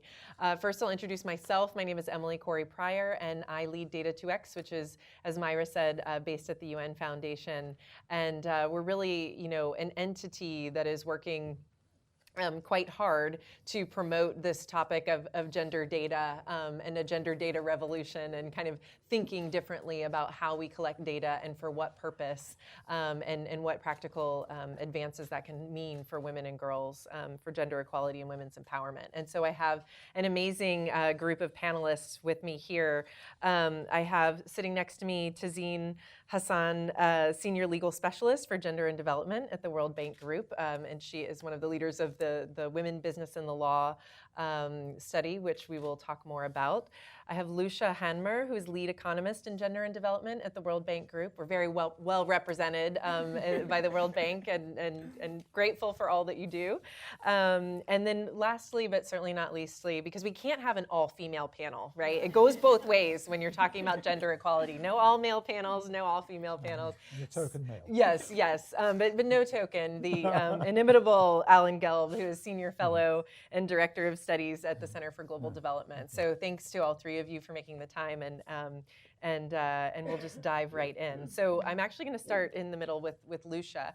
There's a paper that I'm sure everyone in this audience has read, and if you haven't, go read it. It came out last year on this question of gender and ID, and it explains the many benefits of benefits to women in improving access to legal identity. Yes. And so I'm hoping that you can summarize some of the most important gender findings and describe, ID's benefits for women. And also, if you could bridge a bit into a conversation we were starting to have during the break around the connection between access to ID and CRVS, and the achievement and some of the goals around SDG 5, or some of the targets around SDG 5 and this broader empowerment agenda. So would love to turn it over to you. Thanks, Lucia. Okay, thank you very much. And yes, just to dive straight in, when we did this paper, we really wanted to kind of pull together what evidence there was from secondary literature on the particular benefits of having a national identity, a way to prove yourself legally, or a birth certificate, one or others of those. So what we found was that that ID is an essential stepping stone for women to access many benefits and also to participate in society. So it's essential to get an employment contract, it's essential to access finances, to take on loans, to have a bank account, to own property, to access social protection schemes, as we've heard already from the example of Nepal, and also to vote and to be elected, to stand for election as well. So there are a huge range of different sorts of assets, and also the ability to have more voice and agency within society that IDs are an enabler for, that they're the critical first step. So I think just to look at some of the things that struck me most in doing this research is, I think, particularly the ideas of the need for ID in order to claim your rights under the law. So it seems fairly obvious if you have progressive legislation like eliminating discrimination, the legislation under CEDAW, you can't actually take advantage of that as a woman unless you can prove your identity if you have to go to court. So there are also, I think Jim mentioned earlier, the critical role that ID services, that having an ID can play in terms of preventing child marriage. Unless you can actually prove how old the girl is getting married, you can't enforce the laws around them if they exist. So when you start to unpack all the benefits of IDs, they sort of range across many dimensions of women's and girls' lives. And most of those dimensions are now reflected in SDG 5 for empowering women, which is empowering women and girls. So in SDG 5, for example, one of the indicators of whether we're reaching this overall empowerment is having access to financial assets, being able to own land. It's hard to own land if you don't have an ID, you can't register the land, you can't register it in your own name. And then ending child marriage is another goal, which comes under the SDG 5. And we've been working a bit more in the World Bank under the ID4D program of looking specifically at child marriage and at the role that better CRVS systems can play as part of a holistic approach to end child marriage, and arguing very much that by locating SDG 5 within a broader context of the SDGs, which aims to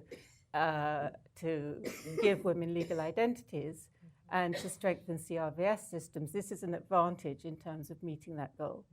So although it's not part of the it's not part of the empowerment goal as such, it comes under a different SDG, it's still essential to realizing it. I think in terms of the access to services, we've heard quite a lot already from the examples from Nepal, the examples of having to have an IG in order to access cash transfers and other social protection schemes. In Pakistan, there's a very strong example there, where in Pakistan, the government implemented the cash transfer scheme, first requiring all women to register and to have national IDs before they could then access cash transfers for their children. And this produced an enormous change, both in terms of women having control over the money that they had. So over 60% of the women said that they actually controlled the expenditure that they got from the conditional cash transfers, and they knew what it was being spent on. And then, but also, interestingly, women said that they felt prouder as citizens, they were more likely to vote, that they were more respected within their families, and had more decision-making power. So besides the direct effect of getting the cash transfer into the hands of the person that it was intended for, the mother of the children in this case, it also had spillover effects into other domains of life. And I think the other aspect of IDs and the importance of having a legal identity in society that I hadn't thought about so much was the political empowerment dimension as well. So that we see that quite often women are sidelined from political processes, and particularly in poorer countries, because they don't have a birth certificate and the means to identify themselves to then get onto the electoral registry and onto the electoral roll. And the work of NDI has exposed a lot of the barriers that exist. So I was very actually devastated to hear Sandra's point about Guatemala, that Guatemalan women were now being penalized for voting, because one of the points that we made in the paper was the example of Guatemala, where NDI's work showed that the reason that people didn't vote in Guatemala was not because they weren't interested in elections, and this was particularly more indigenous and more marginalized people, but also women. But it was because they didn't have a national ID card. So the government worked very intensively to increase the communities that were reached with that national IDs. And by 2011, women outnumbered the men on the electoral roll in Guatemala. So it shows that having a national ID can help is part of the political empowerment process, as well as having voice within communities, as well as being able to access the services that you're entitled to and register and own property in your own right. So there's a huge band of dimensions of life that access to ID is particularly important for women and girls' empowerment.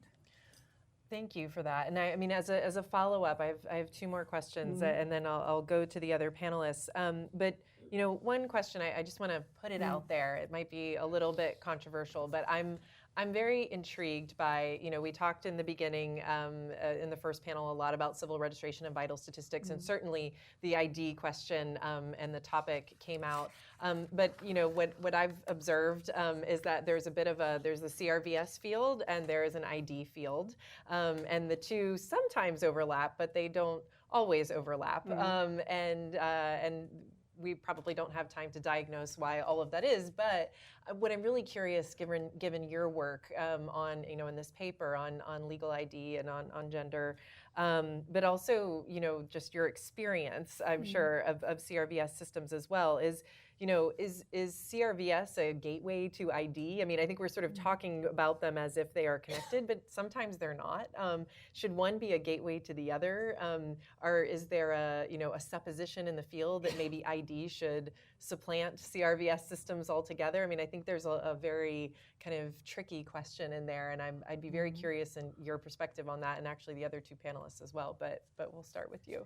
Okay. Well, I mean, this is something that I've certainly learned a lot about since working with the ID4D group in the World Bank. I've been on a very steep learning curve, and Alan can pitch in if he has other thoughts on this. But CRVS has a different function to ID, which as far as I can see, we will always need both, because the CRVS has the vital statistics role.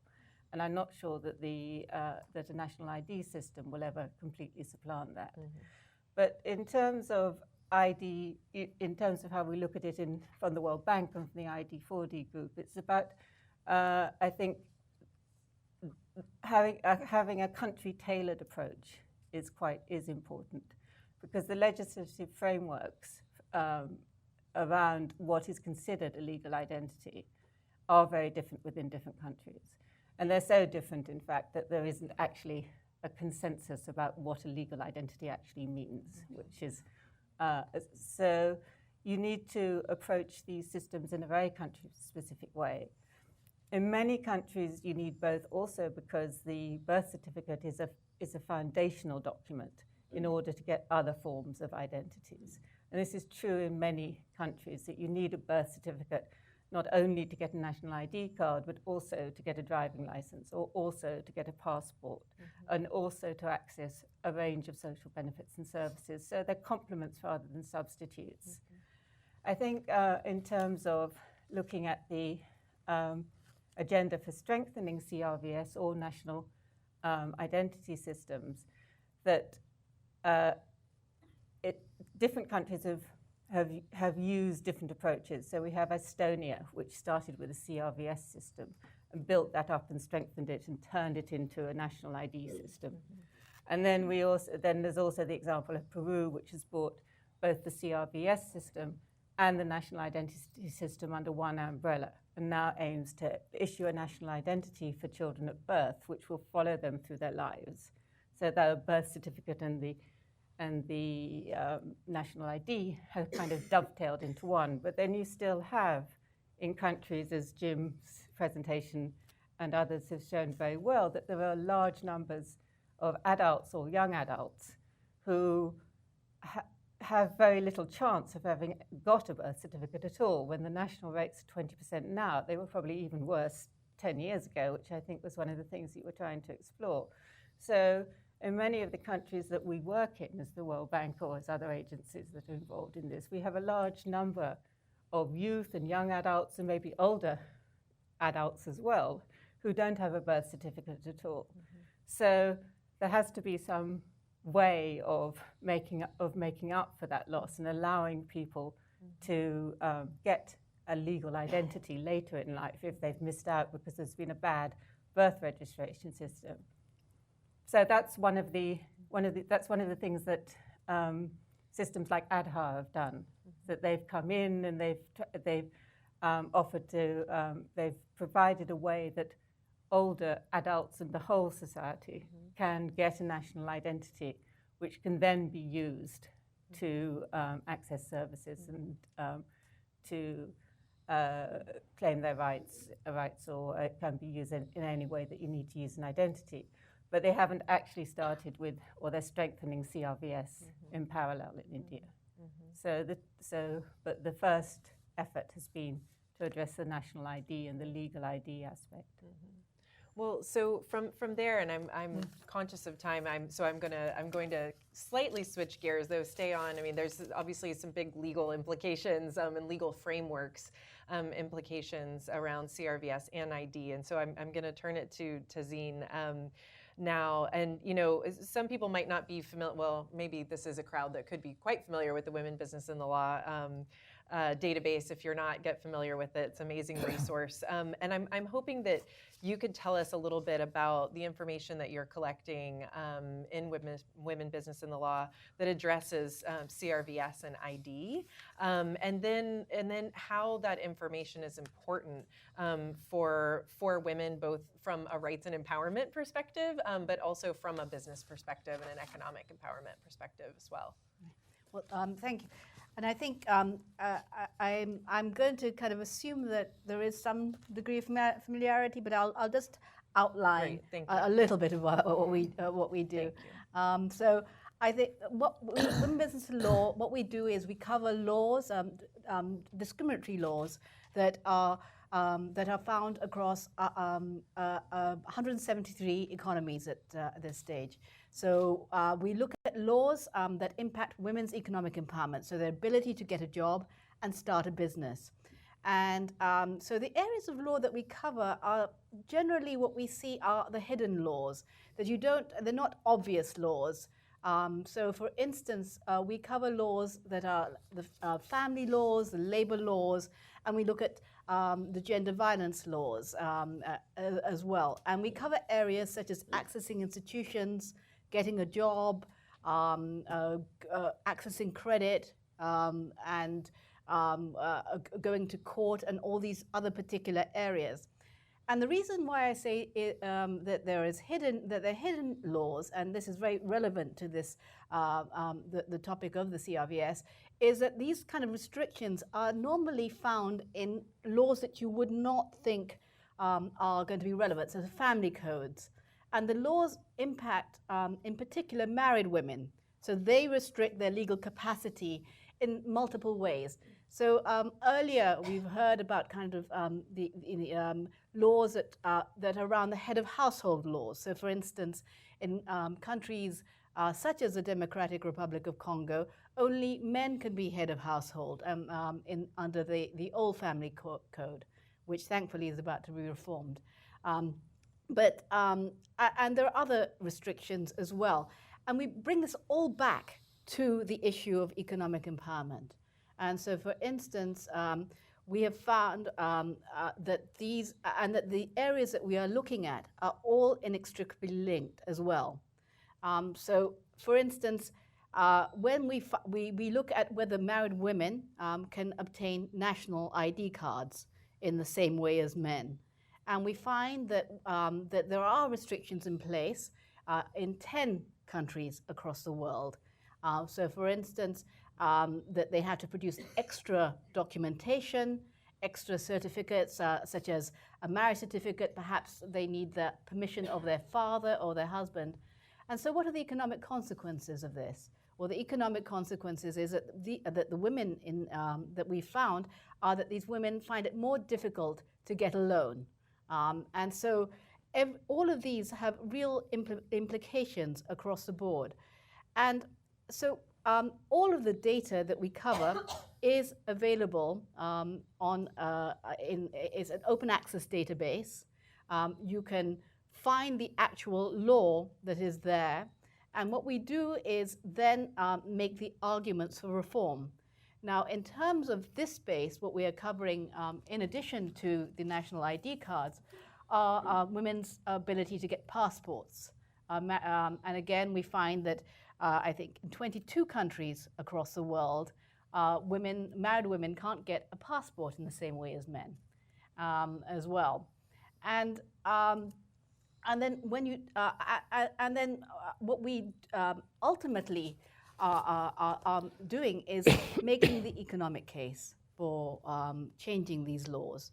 So, for instance, if we take it back one step again, so women can't get access to bank loans. If they don't get access to passports, for instance, there are real mobility issues as well in terms of their ability to first of all, access jobs that would require them to travel, but also, in essence, of kind of at a very basic level, of being able to migrate, to be able to have custody of their children and escape abusive marriages. So there are all sorts of implications that we do see. And I think one of the issues we are now looking at is the issue of birth registration. And we're developing a module of questions around this particular area. And as Lucia pointed out, I think what we see is that there's a direct correlation in these fundamental kind of documentations to all aspects. We regard kind of birth registration as a breeder document, as a foundational document. And you have, and in essence, there is a line that goes across, not just kind of in terms of in terms of ID documents, but also in property documents, in terms of land registration documents, in terms of age of marriage documentation, of everything that kind of gives you these economic rights and capacities. And the effects are, and I think the part of the benefits of coming to such events and such kind of brainstorming sessions as such is that you realize, we did an event with our water sector and our kind of land sector within the World Bank Group, is that these foundational documents are not just in terms of, okay, you now kind of have access to a land title and so it gives you access to property. No, these kind of foundational documents are also giving you access to many other kind of avenues such of participation, such as a voice in water cooperative boards, a voice in land cooperative boards. So all of this is actually kind of is covering a woman's life cycle from childhood right to her ability to kind of participate in these decision-making bodies, to her financial economic inclusion in terms of accessing bank accounts, in terms of being able to access loans and credit, and ultimately to having access to property at points of vulnerability for when she's a widow. And we've now heard earlier from Ramesh as to this kind of link between, for instance, the registration process for death and property rights. And again, it's these kind of holistic legal framework that we're looking at to see exactly at what points women's economic empowerment is actually constrained by these very different forms of laws.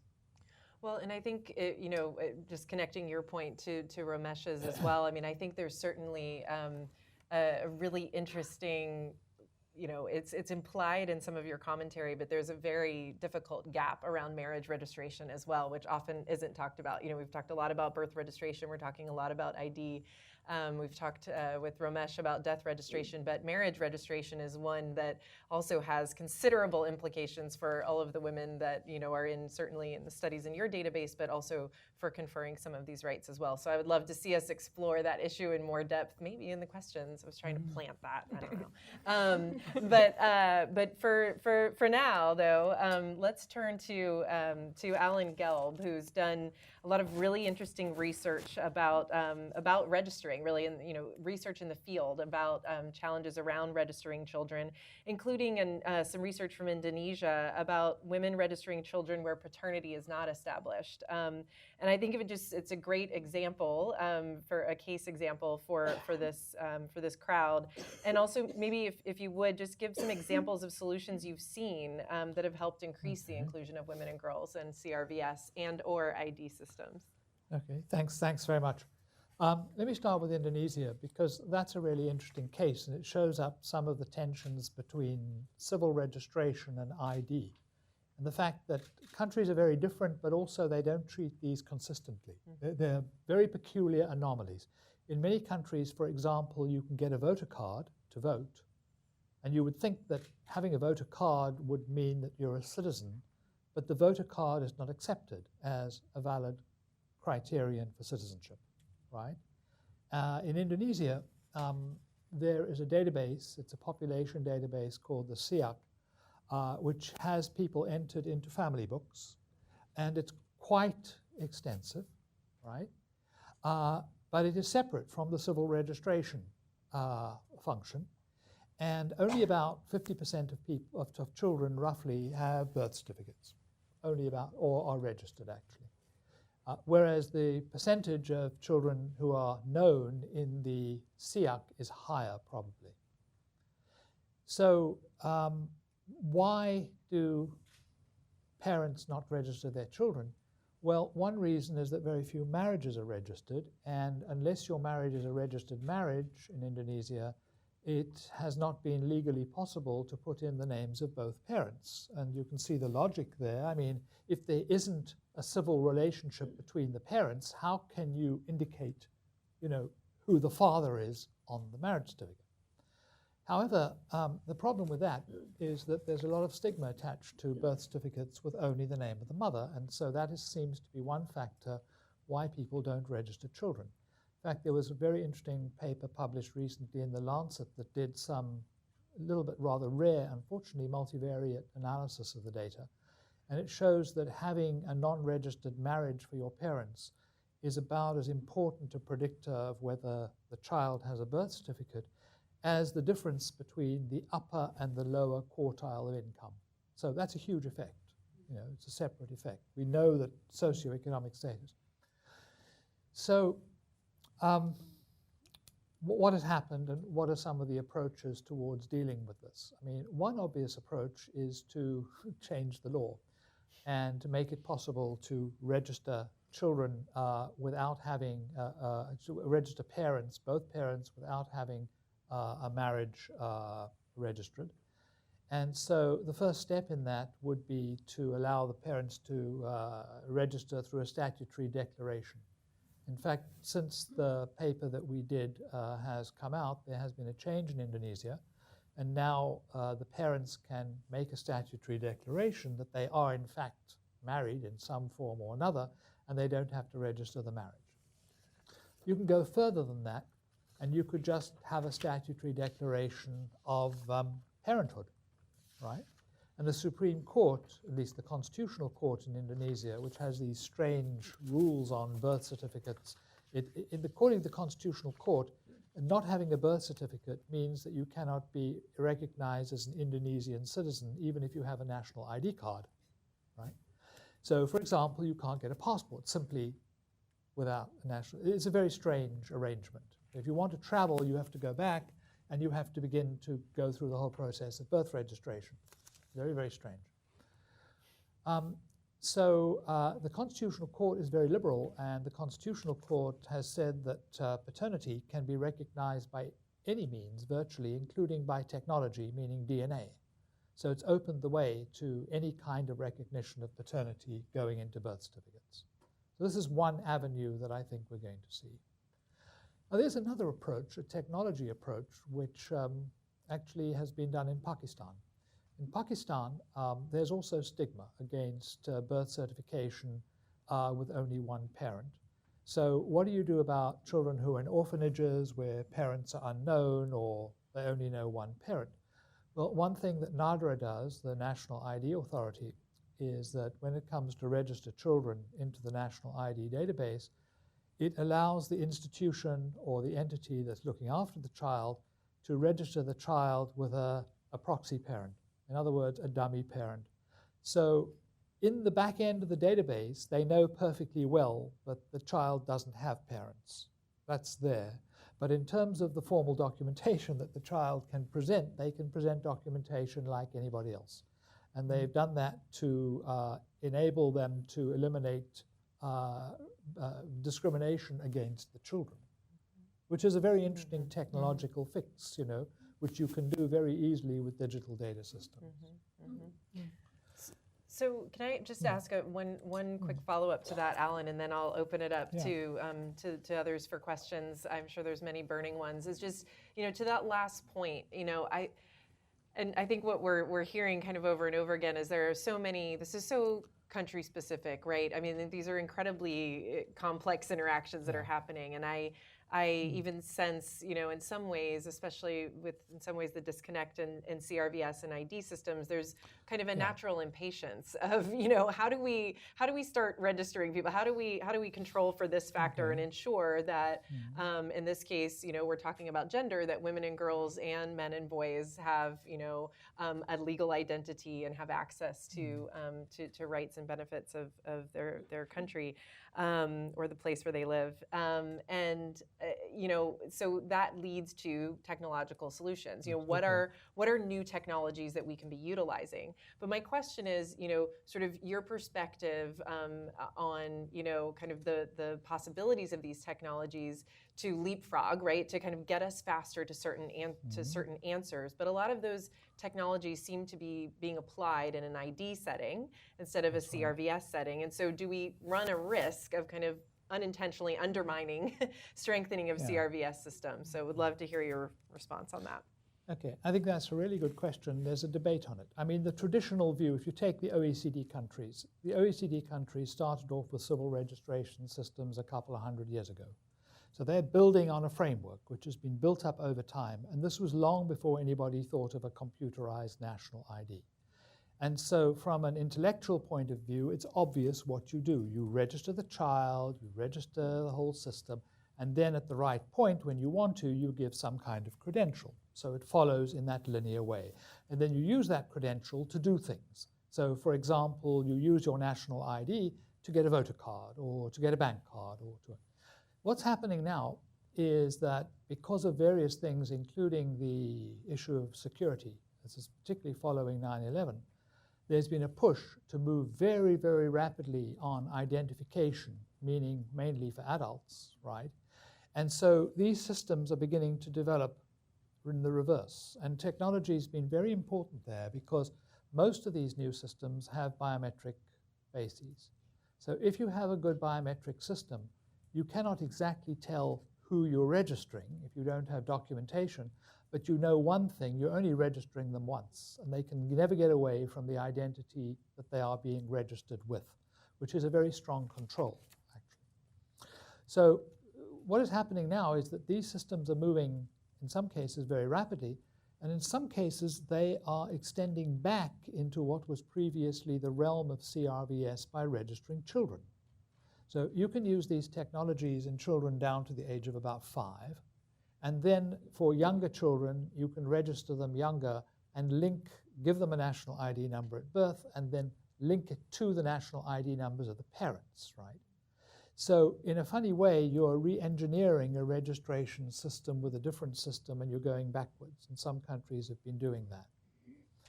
So, you know, this does raise a very interesting question about the relationship between what we think of as traditional CRVS systems and registration systems that start off from the identity perspective as opposed to from the data perspective or the health perspective.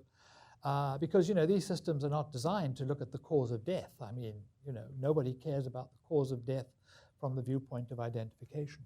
Mm-hmm. On the other hand, if you want data, they can generate a lot of data. Mm-hmm. Everything is digital. And if you really want to link up the ID system to everything, the provision of health services, the provision of immunization, anything you want to, basically you can integrate virtually all information in the country in a very extensive way. But of course, that's what people are afraid of too. They're afraid of the linkage of identification. So potentially you have a huge amount of data coming out of these systems. But then you also have to be very careful about how those data are used. So it's a very good question. But just to mention one other example. You take Kenya. Kenya has a very well-established ID system. It's existed for, well, actually since about 1915, right? They've built on that. They have about 600 officers for their ID program. They only have about 107 for CRVS, right? Why? Because there hasn't really been that interest in CRVS in Kenya. Why would you bother, you know? So, but you need ID for security and other reasons. So obviously one thing they could do is they could just amalgamate their systems, use technology, pull them together, then they'll get 600 officers around for registering, general registration of people, and they could have a much stronger integrated system. And I think that is one way that many countries actually could go and integrate these systems and operate them much more effectively and cheaper. Great, thank you for that. Well, we're going to take lightning questions. I think I can maybe take two, and ask people to quickly go down the line. So I see one back here and one there. Okay, you were the first two. You win the prize. Oh wait, and then Myra. I have to take Myra. Hi, I'm Arushi. I'm an independent consultant, and I come from India, where there's a huge amount of cross-border migration between India, essentially female migrants coming from Bangladesh and Nepal. And these are women that are largely ignored in terms of policy discourse because they're working as domestic helps, they're not in very powerful positions to advocate for their rights. And they're undocumented, so I just wanted to get the panel's thoughts on how these sort of ignored women can be included in the discourse on data for development. Great, thank you. I'll take the other two questions now, and then it's just more efficient. Oh, well, great, thank you. Hi, I'm Julian from the Organization of American States. You were talking about the relationship between the statistics agency and the civil registry, and in order of that, I would like to know, where do you think that the international cooperation had to put money, in the civil registry or in the statistics agency, or maybe both, to integrate that? Just say thanks. Great, thank you. And then Myra. My question is for Alan, to just explain a bit more why 5 years old is the limit, or the start to getting biometrics, and because it's it's a very weird. Okay, yeah, it is a very interesting question as to what the implications are. Yeah, Great. I'll do that. Well, thank you for that. And maybe what we'll do is, on migration and identity, maybe we'll try to have one person answer each one. We know which one Alan's getting. Versus where does international investment go? So Tazeen, do you want to answer the migration question? Yeah. And Yeah. Lucia, I'll give you the hard one on where the investment goes. They're both hard questions. Well, in terms of what we cover in women business and the law, we actually, one area that's not been mentioned is the area of citizenship rights as well. And so I think linking, again, this other aspect of ID, what kind of rights are given to you as a migrant to a country. We have found, for instance, it's not only the women themselves that are kind of at a disadvantage, it's their families. And so one case example that we've used in our report is the case of Jordan, where, for instance, you've had an opposite kind of migration, a scenario where you've had Jordanian women married to migrant men, and that the children of these don't get automatic citizenship, and that does mean that, for instance, they get no access to the health services, education services. They pay a lot for I think something 5 times the average income for a work permit and for driver's license. And what's interesting in Jordan was that as a kind of the interim measure in 2015, what happened was that these children could apply for a special identification card, so a special type of ID card that did entitle them to free education and also healthcare, and then they had and free work permits. So this kind of hybrid system of ID cards can, in a way, be a potential solution for, or can even for circumventing citizenship issues that are kind of quite solidified, and particularly in the case of Jordan. So I think that would be my take on that. Yeah. Thank you. Lucia? Okay. Well, if you want to comment on that question, you okay, can. No, but the question of the money, I think, is a very country-specific answer. I mean, it depends on the country a lot, and it depends on what the state of the systems are. Alan gave an illustration of the difference in terms of the longevity of systems, what there is already to start with, what there is to build on. I think a lot of the programs that are actually supported by the World Bank put money into both the CRVS and the national registration system. But sometimes the government's priority varies according to what state their registries are in. So I don't think there's a one-size-fits-all answer to that. And I think that the assessment of the systems is very country-specific.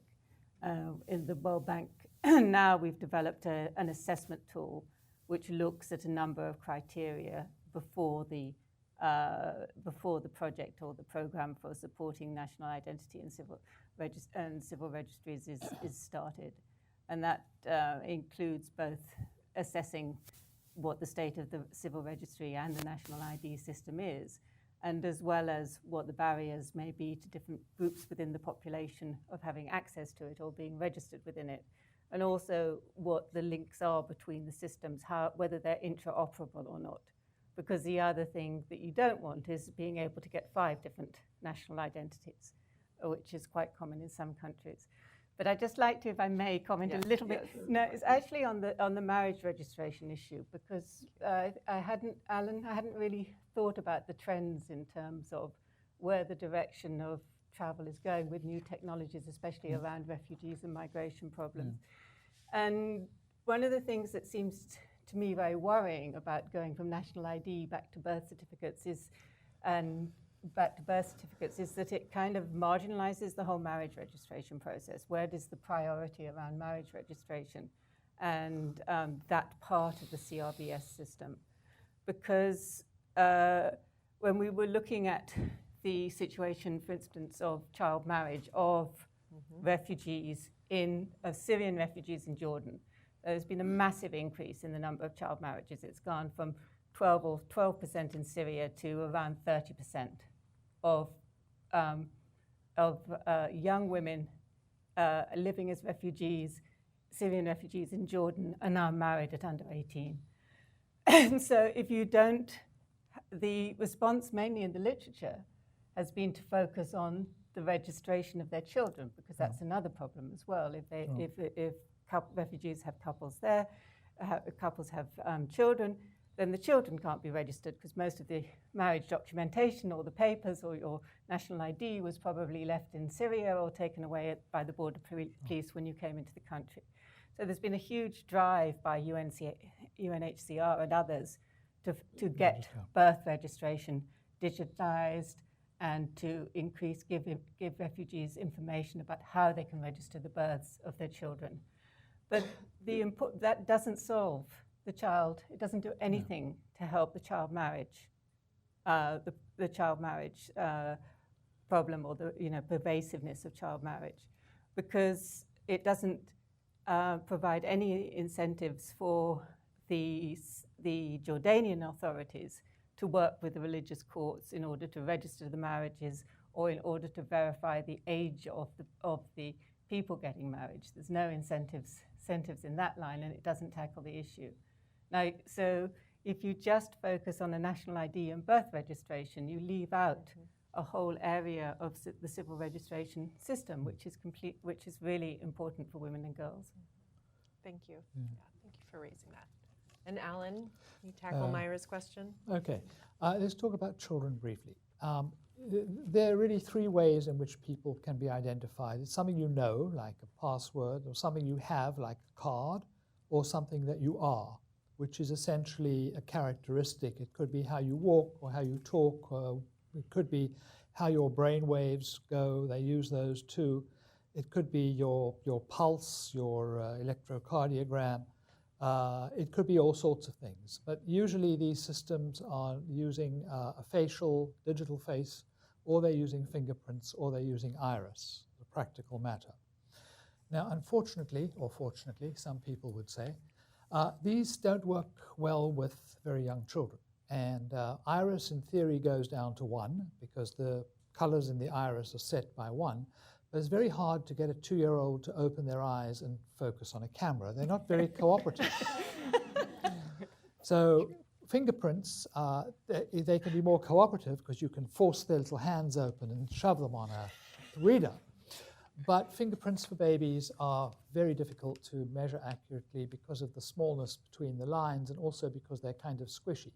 So there have been all kinds of efforts to develop special readers for fingerprints for babies, but it doesn't work very well.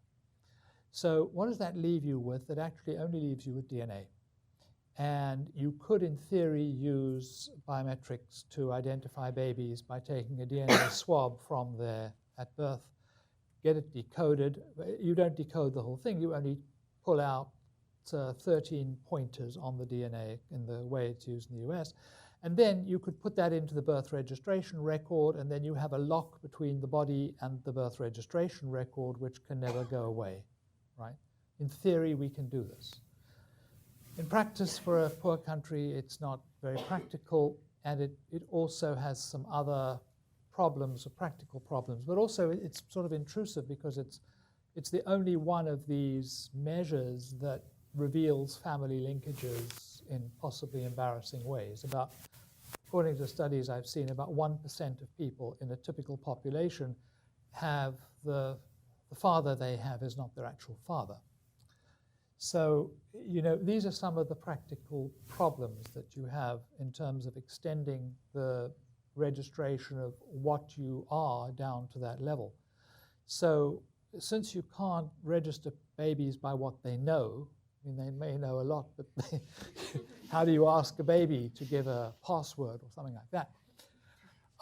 You have to register them by what they have, which in the first instance are their parents, right?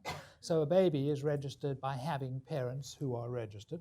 Or alternatively, there are new kinds of substitutes, if you like, for this, like bracelets issued at birth with different kinds of technologies built into them that allow you to very quickly scan the technology, scan the bracelet, and then that would be linked to a database, so it would tell you which baby it was.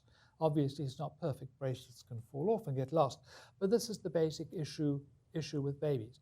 I will say one thing about knowing who you are. You know, there's a big debate going on now about birth registration and the problem that birth registration documents as we know them are very easy to forge, that there is no security over birth registration at all, and there are a lot of people with false documents. So if you were to ask the question, which provides you with a stronger ID base, is a typical birth registration or something like what the ADAR program is doing, which is biometrically registering people at 5, I would argue probably the ADAR is. Unfortunately, it can't be for less than 5. But we know something about children of 5 years old. We know that they don't commit identity theft. So if you can extend that down into the age of innocence, you have a pretty strong lock on who people are registered to in some sense when they were registered. So these are all very, you know, very frontier kind of issues, but I'm just giving you an idea of where I think some of the debate is going on these questions.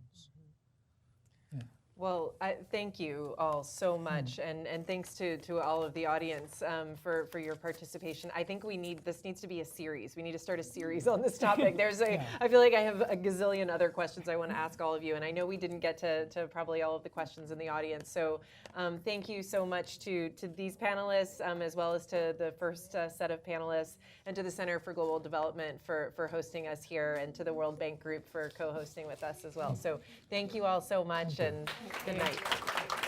Thank you.